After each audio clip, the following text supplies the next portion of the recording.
The price of Nintendo 64 games is skyrocketing faster than GameStop stock did last month. Hopefully you're still not holding. But anyway, while neither will probably go to the moon, the N64 is currently at the forefront of the retro gaming community, which has many people thinking about whether or not the console is worth buying right now in 2021. Considering all the good times that I had with my trusty N64 that I still own to this day, I'd say it's totally worth it. And I actually have a whole list of reasons why I think that, so let's get into it. Of course, when it comes to buying retro consoles, the games are the most important because, well, they're simply not being made anymore. They're the biggest selling point because you know all the games that are available for the N64 beforehand, and you can use its game library to figure out whether you're interested or not. There were 393 games released on N64, and almost all of them were great and worth owning. In fact, I'd say that many N64 games have their own place in video game history. You have Super Mario 64 and The Legend of Zelda: Ocarina of Time, which are some of the best games of all time. Never mind just on N64. And you also have the ultimate party games in Mario Kart 64, Mario Party 1, 2, and 3, and GoldenEye 007. I could honestly spend all day talking about N64 games. Yes, they're that good. It may seem ancient, but 3 decades ago, games came in cartridges. Not discs or mini-discs, but cartridges. Well, not if you had the original PlayStation, but if you owned a Nintendo 64, you were dealing with cartridges. And let me tell you something, these N64 cartridges are some of the sturdiest things you'll ever own. You could chuck them at a wall and it'd do more damage to the wall than them. If you ever wanted to experience the old school style of loading up games, then the N64 is the perfect console for you. What I really like about the N64 is the fact that you're able to see the game cartridge while you play it, just like with the SNES. Plus, if the game isn't working, you might actually have to blow on the cartridge to make it work. Oh, the nostalgia. And that's just it. If you're considering getting a Nintendo 64 and have already owned one in the past, then I'm sure nostalgia is one of the biggest factors driving you to buy one again, which is completely fair. After all, it's a retro console, so it's completely normal for it to bring back plenty of memories from the good old days, when we didn't have a care in the world. We'd get up at 8 in the morning, have breakfast, and then game until our parents would force us to stop. I remember it like it was yesterday.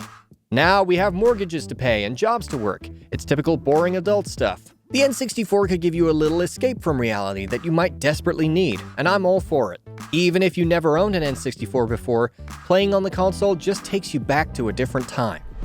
I just have to talk about the Nintendo 64 controller, because this thing was one of the weirdest controllers of all time.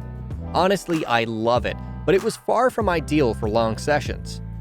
The controller had an iconic M-shaped design, but the control stick was in the middle, which meant you usually grab the middle grip and the right grip to hold it, which was just odd. If Nintendo just swapped the D-pad and the control stick and tightened things up a bit, I think it would have been the perfect controller. If you never held an N64 controller, then it's hard to understand what's so weird about it. But all you have to do is look at it to see that it's very unique. The console is honestly worth owning just so you could use the controller. The fact that the N64 has 4 controller ports doesn't sound like a big selling point, but trust me, back in the 90s, it was a really big deal. Why was it such a big deal? Well, because the N64 had 2 more ports than its main competitor, the PS1. The PS1 only had 2 controller ports, and you had to buy an adapter to expand it to 4. Also, wireless controllers weren't a thing yet, so the more controller ports a game console had, the better. And the N64 was the king of controller ports. Earlier, I talked about games for the console, and specifically party games to play with a group of friends. Since the N64 has 4 controller ports, you could play with 4 friends and you don't need someone to bring an adapter. As long as you have 4 controllers, you're good. It's the perfect party console. If you're thinking of playing N64 games on the Nintendo Switch through Nintendo Switch Online, I'm sorry to tell you this, but you just can't. As of right now, the only N64 game that's playable on Switch is Super Mario 64, and that's if you buy Super Mario 3D All-Stars, a game that also comes with Super Mario Galaxy and Super Mario Sunshine, 2 incredible games in their own right. If I'm being honest, the Nintendo Switch Online game service is pretty underwhelming. There are a few titles that are worth playing, but a lot of them are super obscure NES and SNES games you never knew existed. Seriously, what the heck is Doomsday Warrior or Prehistoric Man? They don't even spell prehistoric properly in the title.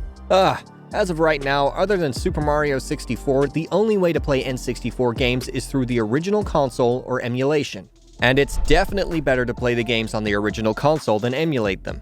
Sure, you could download Project 64, get some ROMs and buy yourself a USB N64 controller to play the games on your computer, but there's no guarantee it'll be a smooth experience. While NES and SNES emulation is quite good, Nintendo 64 emulation isn't that great. There are a lot of visual glitches, sound glitches, speed-ups, and slowdowns, so it's not the best. On top of all that, it's also illegal. For all these reasons, getting the physical console will always be better than emulation. You won't run into any of these issues using the Nintendo 64 to play the games, since they were designed to run on the console in the first place. You just can't replicate playing games on the N64. As of right now, the N64 isn't considered a collector's item. I know, it's a collector's item in our hearts, but the console itself isn't considered a collector's item because it's just not valuable enough right now. That being said, like anything else, the value of the N64 is almost certainly going to go up over time. It's unlikely that it will be lost to time, even if it already seems like that because you need a special adapter to play on HD TVs.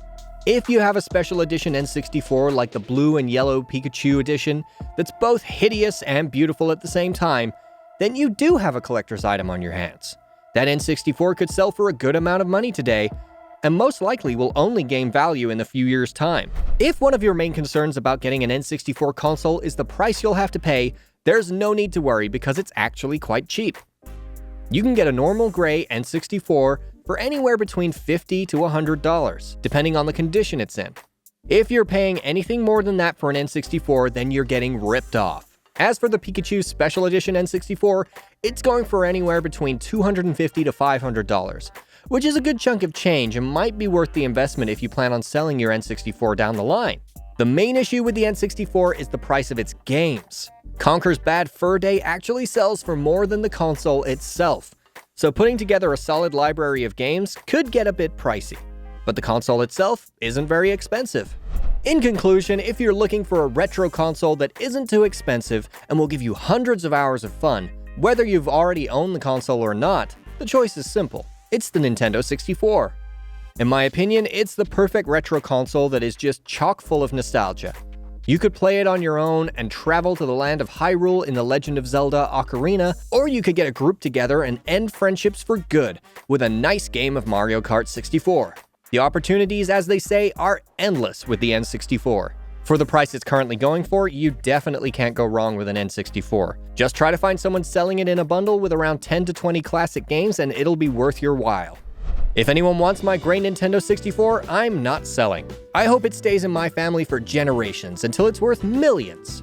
Oh, it's probably never going to be worth that much? Well, still, I'm not budging. Unless you're actually willing to give me $1 million for it right now.